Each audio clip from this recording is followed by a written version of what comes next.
So, John, you feeling ready? Yep. Cool.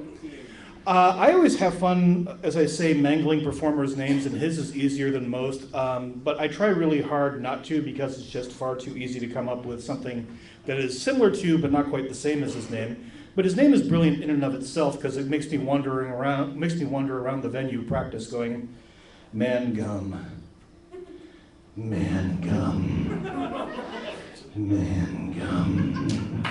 And it's totally one of those things where I kind of do that not so much because I'm that much into his name, but it's really fun just to see the reaction of people who don't know me going, we're just gonna back away or perhaps buy you a drink to keep you from doing it. And like, see, win right there. He is, among other things, a stand-up comedian. He is simply brilliant and one of my favorite performers to come along recently. I'll keep digging a hole for him as he stands there looking at stuff. I'm good. Okay, cool. So ladies and gentlemen, will you please welcome to the stage Mr. John Mangum.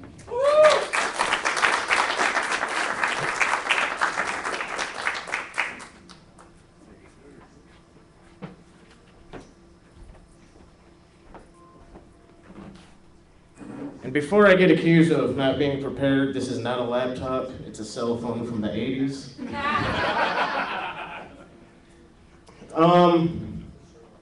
As I'm sure some of you heard, I do get called Ninetoes often. It's because I'm missing the big toe on my right foot, which I'm fine with it because I'm left-footed anyway. I wasn't really doing much with it. This weekend, something kind of weird happened to me. I was at the bar with a buddy of mine, and he's like, 3 girls came up to us and they're like, hey, you sexy guy. And I was like, I think they're talking to you, and I was referring to my buddy. They're like, no, you. And I was like, oh, well, this is a fucked up dream. But this one chick, she's just like, I just want to know, what's your favorite kind of panty? And I was like, what do you mean? Like, women's panties, what's your favorite kind? And I was like, well, I'm partial to boy shorts, because they always reveal just the right amount of stuff at just the right time. Plus, they don't ride up my ass crack when I'm doing the Cupid shuffle. That's always a plus. Needless to say, the conversation didn't go much further than that. But, like, the past couple of days, I've really been wanting to start an all-black Kiss cover band and call it Hershey's Kiss. I put that on Facebook, and of course, some dude got on there and was complaining that they make kisses in white chocolate, too. And I was like, dude, you're reading way too much into this shit. Like, you can be part of it, I guess. I'm gonna need someone to carry our fake instruments. Cause I don't know how to play shit except Grand Theft Auto. Which, oddly enough, I killed my dog in that, so now I'm being called an animal hater. And I was like, well, it's not my fault he didn't realize he couldn't swim and decided to follow me to the bottom of the swimming pool. And like, he didn't do anything but just stand there and bark, and then he eventually just fell over. And I was feeling like an asshole, but then a little message popped up saying, he will respawn in a few hours. And I was like, sweet. I bet Michael Vick wishes he had that feature. Yeah. The other day I was accused of being colored. I had to say, hey, that's racist. I prefer to be called painted.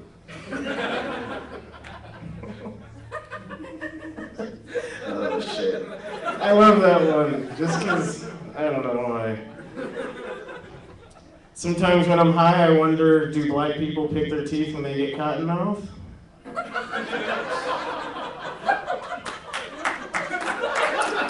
And now that I have offended the black people in the room,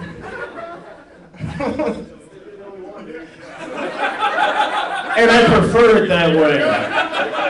That way when my shit goes missing, I know who did it.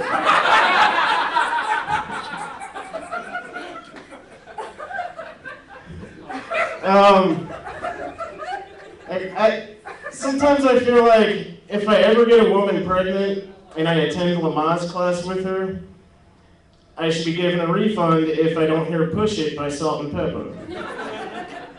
Because that's the instructions right there. They do the breathing and everything for you. They're fucking revolutionary. Where's my mouse cursor? I mean, my trackpad on my giant 1987 phone that gets Windows 8. It's ahead of its time.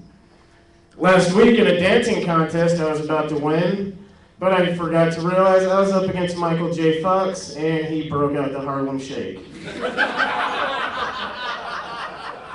It's pretty fucked up. I didn't even know he got down like that. He was into it too. He was like dropping it like it's hot and shit. Like, damn, man. Shit. So, if comedy doesn't work out for me, I'm gonna do the staple, which is become a rapper. Mostly because I'm too nice to sell crack to people. Like, I'll get you that $20 and say, yeah, you're good for it. No, you are. I'd be like, shit, I just gave a crackhead credit. It's worse than giving me credit. But I'm going to be a rapper, and I'm going to go under the title of the Notoriously Responsible B.I.G. And I'm going to sing about responsible things. Like, my first hit will be, hang on, I forgot what joke I wrote. It'll be called Paying Taxes. I'm going to be like, that's the wrong title for the next line I was going to say, but just go with it. You can pretend I'm like 2 Chainz or some other shitty rapper that doesn't make sense. Basically, I have the hook written, and it's going to go, I see some ladies tonight that should be having my baby, but not unless we're in a committed relationship, because I don't really believe in one-night stands or anything like that, and I feel that as a responsible black man, I should be in the child's fucking shit. Fuck that up. I should be in the child's life and raise him properly, because my dad didn't really do that. Plus, I don't have time to go to court and argue over child support and all that. And yeah, I know this is a really long lyric, but I'm just trying to say, shouldn't have a baby unless we're in a committed relationship. Baby. Like, how you living, Biggie Smalls? Pretty fucking responsibly. I got all my bills paid. That's why I'm at the bar drinking. It's a blatant lie, because my bills are not paid. Shit, I should get on that. I'm like 4 months overdue. No, I'm joking. I don't have bills. I live with my mom. Hence this hoodie. So really, I'm not gonna have to worry about getting anyone pregnant, because unless there's like serious Ninja Turtle fetishes around. Which I love this hoodie because it fits, because I'm already pretty much shaped like a turtle. It's just now I have a shell on the front and back. The sides is a little open, but I don't think they'll let me wear this in jail anyway. That'd be fucking awesome. Nobody would fuck with the Ninja Turtle. They'd be like, he's either crazy or he's actually a ninja. Both, bitch. Oh boy. Oh jeez. So I was joking around with a buddy of mine about this theoretical girlfriend that I had. And I told him, I was like, I'm gonna be the type of asshole boyfriend that breaks up with her right before Christmas. That way I don't gotta buy her shit. Then once all the holidays are over, I'm gonna be all romantic and pop up with roses and beg her to take me back. Fucked up thing is, I forgot she was sitting next to me while I said this to him on the phone. And she waited till Black History Month, and then she broke up with me. I was like, well, that's pretty fucked up, because you're black too, so I don't really, it doesn't make sense. Living a rapper's lifestyle, apparently. I have a Tupac shirt on, but it's not as cool as Ninja Turtles, so you won't get to see it. Unless I start getting really hot. Which I'm fat, so I'm prone to doing that. You guys are supposed to be like, no, you're not fat. You're big boned.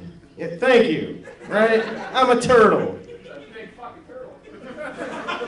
Have you seen the fucking Ninja Turtles, dude? Them motherfuckers can't even get on a bus. That big ass shell and shit. Hey, I said we stop the hunger problem in Africa and just kill a Ninja Turtle and feed them turtle soup. No, that's fucked up, because I like the Ninja Turtles. We can just send him Michael Bay. Megan Fox is April O'Neil, you guys, and if you don't have a problem with that, you're not American. I've been fighting with that. I cry myself to sleep about it every night. I'm like, I'm gonna have to see that stupid skank as one of the most iconic ladies of my life. Yeah, April O'Neil was iconic for me. I watched a lot of cartoons. Sue me. And I still do. I did write a poem, but I don't know if I want to say it yet. So I'll just go into a rant, and then I will end it. Alright, so like, lately I've been looking at a lot of album covers on iTunes, and I noticed that a lot of rappers and other artists just look really mad for no reason on their cover art.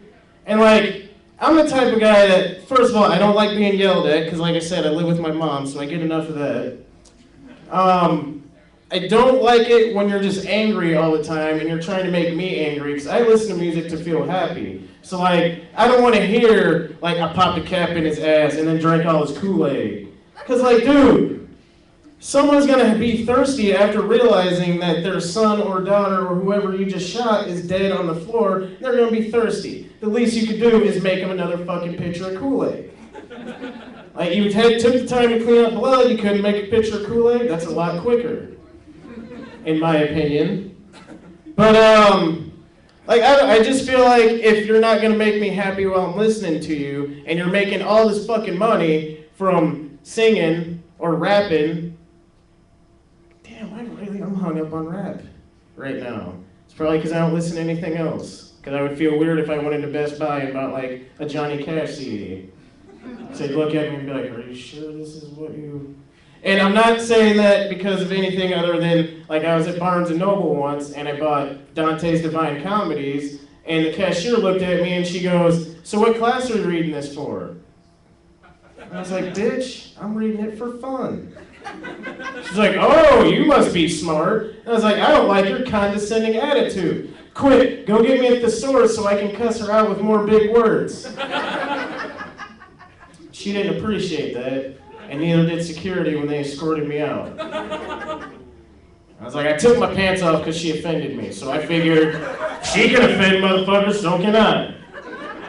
I was wearing boy shorts. The offensive part is I didn't quite wipe as well before I went into Barnes & Noble, so that's how I got the nickname Streaks. Right, that is gross. And my mom had to clean them shits. There are benefits to living at home, people. Benefits to living at home. And I totally went off the rails on that rant. Like, and I promised I would do this shit with more anger, but I don't have a job right now, so I don't have shit to be mad about. Like, I wake up in the morning, which is like 3 o'clock in the afternoon for me now, and start playing fucking Final Fantasy and shit. Like, the only thing I'm pissed off about is I've worn the buttons on my controller down, now I have to buy a new one. And without a job, I don't know how I'm gonna do that. No, she ain't down with that shit. She's like, I will buy your weed, but I'm not gonna pay for your video games. And I'm like, yeah, you keep that shit coming, because when I'm like Bernie Mac and shit, you're gonna need a nice old folks home to live in. I'm just joking, I'm not gonna put her in an old folks home. There'll be a box in my basement. I'm saying, gotta smoke that good shit, can't afford condominiums or whatever they're called. Is that the right word? Yeah, assisted living condominiums. We'll compromise on that one. I had something else to say. Oh, this weekend I went on my first hayride ride ever. Never doing it again, because I fell off and it took everyone 3 hours to find me. Needless to say, it was dark and I decided I'll just wear all black. That was fun. You were smiling. No. Even if I was. Dude, I can't afford toothpaste. I don't have a job. Shit. I think I am rich? Colgate. Like, shit. I'll just take some, like, lifesavers and crush them up and put them in water and, you know, see what happens. At least my breath will be fresh. And on that note, you can cue the music. I'm not gonna dance or anything, but I'm done, I guess.